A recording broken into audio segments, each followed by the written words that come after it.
आपण पाहताय the Vidarbha news, विदर्भाचा बुलंद आवाज। काँग्रेस नेते यशोमती ठाकूर यांचा वाढदिवस विविध सामाजिक उपक्रमांद्वारे उत्साहात साजरा करण्यात आला। अमरावती शहरात दरवर्षीप्रमाणे यंदाही शहर काँग्रेस व सर्व मित्र परिवाराच्या वतीने माजी मंत्री तथा काँग्रेस नेत्या यशोमती ठाकूर यांचा वाढदिवस अत्यंत उत्साहपूर्ण वातावरणात साजरा करण्यात आला। वाढदिवसानिमित्त विविध सामाजिक, शैक्षणिक व जनहिताच्या उपक्रमांचं आयोजन करण्यात आलं होतं। दिवसभर शहरात विविध कार्यक्रमांमुळे उत्साहाचं वातावरण पाहायला मिळालं। तसंच सकाळपासूनच शुभकामना देणाऱ्यांची रीघ लागली होती। वाढदिवसानिमित्त सर्वप्रथम गौरक्षण संस्था HVPM येथे विशेष कार्यक्रमाचं आयोजन करण्यात आलं। यावेळी ताईंची गुळतुला करण्यात आली। तसंच गरजू व आर्थिकदृष्ट्या दुर्बल महिलांना स्वावलंबी बनवण्याच्या उद्देशानं शिलाई मशीनचं वाटप करण्यात आलं।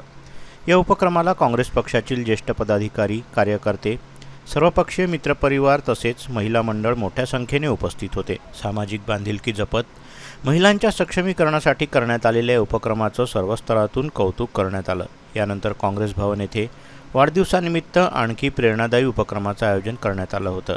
समाजातील तरुण पिढीने थोर विचारवंतांचे विचार आत्मसात करून ते आचरणात आणावेत, तसेच नव्या पिढीला योग्य दिशा मिळावी या उद्देशानं काँग्रेस भवन येथे नव्याने ग्रंथालयाची स्थापना करण्यात आली आहे। काँग्रेस परिवार व मित्रपरिवाराच्या वतीने ताईंची पुस्तक तुलाही करण्यात आली। त्यानंतर नव्या ग्रंथालयाचे उद्घाटन करण्यात आले। या कार्यक्रमाला काँग्रेसचे ज्येष्ठ नेते, युवक काँग्रेस, महिला काँग्रेसचे पदाधिकारी व कार्यकर्ते मोठ्या संख्येनं उपस्थित होते। या दरम्यान वलगाव येथे भव्य किसान शंकरपटाचं आयोजन करण्यात आलं होतं। या कार्यक्रमातही वाढदिवसानिमित्त विशेष लाडू तुला करण्यात आली। ग्रामीण भागातील नागरिक, शेतकरी बांधव व मित्रपरिवार मोठ्या संख्येनं उपस्थित राहून त्यांनी ताईंना वाढदिवसाच्या शुभेच्छा दिल्या। दिवसभर विविध ठिकाणी आयोजित कार्यक्रमांना नागरिकांचा उत्स्फूर्त प्रतिसाद मिळाला। सायंकाळपर्यंत अनेक मान्यवर, कार्यकर्ते व समर्थकांनी उपस्थित राहून यशोमती ठाकूर यांना वाढदिवसाच्या शुभेच्छा दिल्या।